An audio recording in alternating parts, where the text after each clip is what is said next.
The Sunfallen Road, Chapter 29. In a daze, I made to find my way back home. I discovered in myself a raging appetite, as though all the years I had fed on the blood of others had somehow starved me. I passed back through Asia, through Europe, and before I knew it, I was on a plane back to that beloved city, Chicago. I could not stop laughing. I was certain everyone thought I was mad, but I didn't care. I laughed for the mad joy of being alive, for being human, or near to it, once again. Finally, I arrived in the United States. Beautiful America, how I had missed it. As the plane from Boston neared Chicago, I began to fidget. My heart beat fast and fast at seeing my beloved Silver again. Finally, we landed. I raced out of the airport and hailed a taxi, speeding towards our home in Edison Park, so anxious to be home. I entered a house that was curiously dark. I called Silver's name.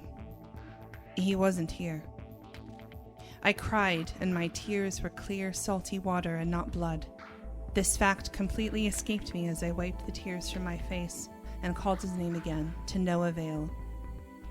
I sat like a stone in the living room, wondering when he would come home.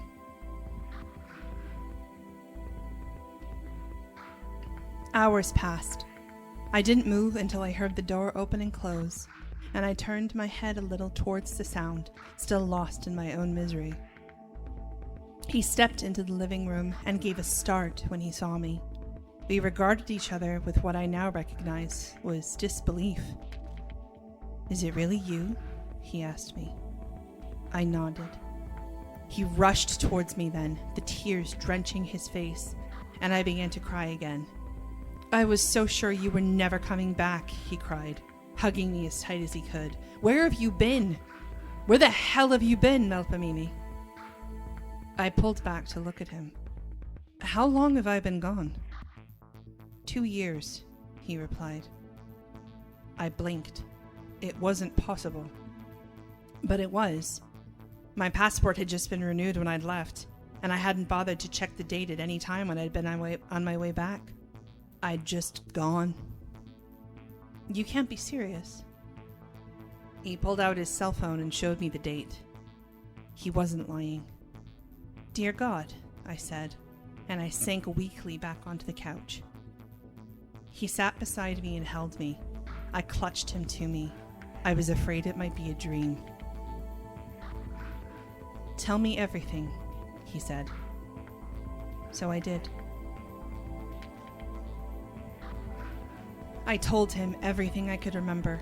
I told him everything from meeting the werewolves and the mage who took my blood, right up to meeting Solomon, the Holy King, and seeing into heaven itself. He seemed amazed. "And the thirst? Gone. I can bear the sun without being burned. I am almost entirely human." "Are you different from humans?" "I'll live longer. I retain traces of some of my gifts, and I can choose to consume blood even though I do not need it. That is all." "But you are almost entirely human. You can live a normal life now." I smiled at him. "Yes." He leaned forward and kissed me. He hugged me tightly and said, "I'm glad you're home. Finally."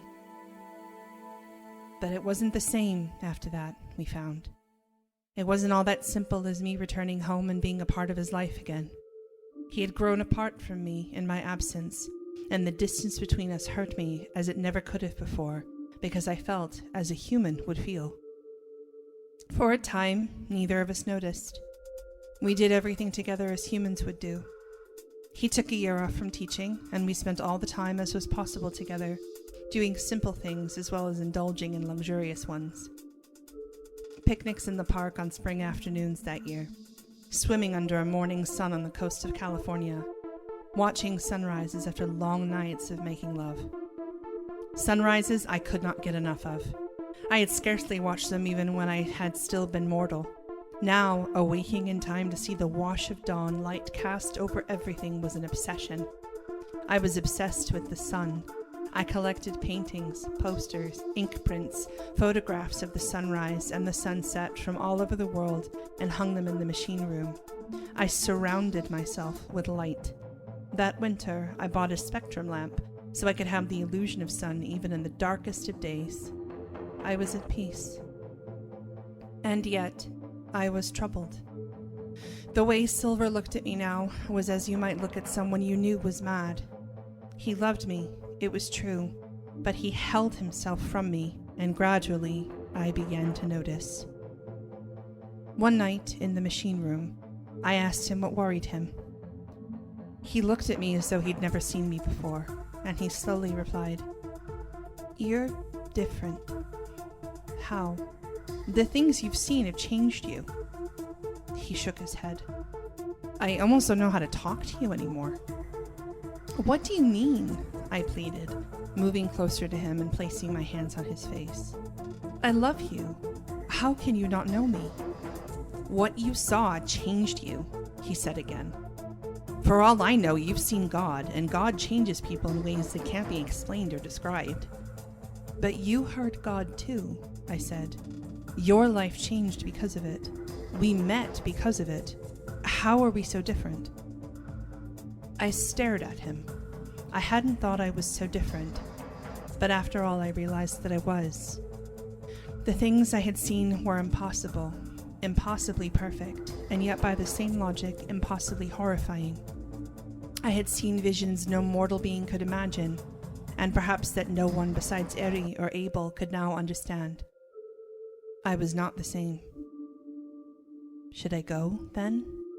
I asked him quietly. He sighed. "I don't know." I closed my eyes and opened them again and got to my feet. "That's all the answer I need, then." And I left the room with him calling after me to stop. But he didn't get up to stop me either.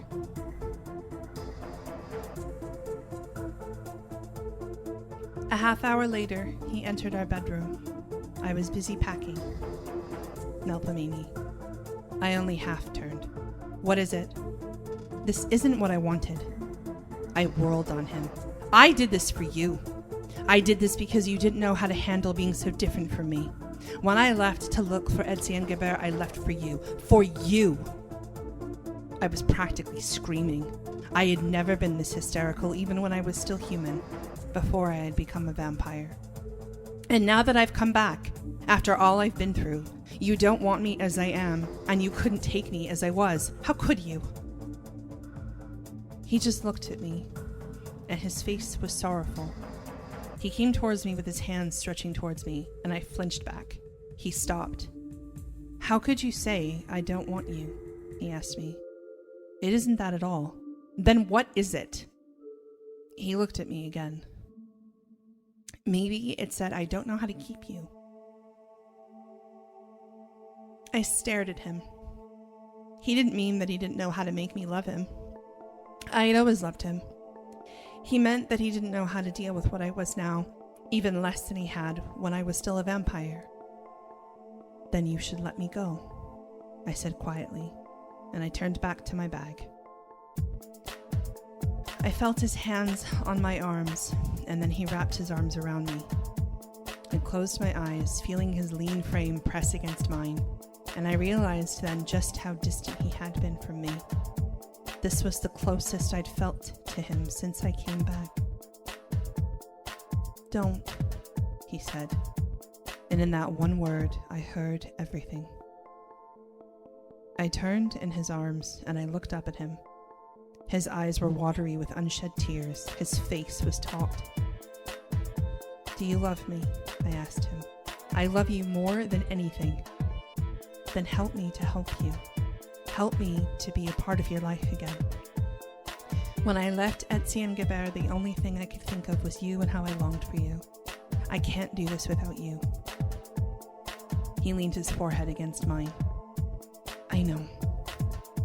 I hugged him, and he hugged me back. "I love you," he whispered. "I love you too," I said, and I lifted my head to kiss him.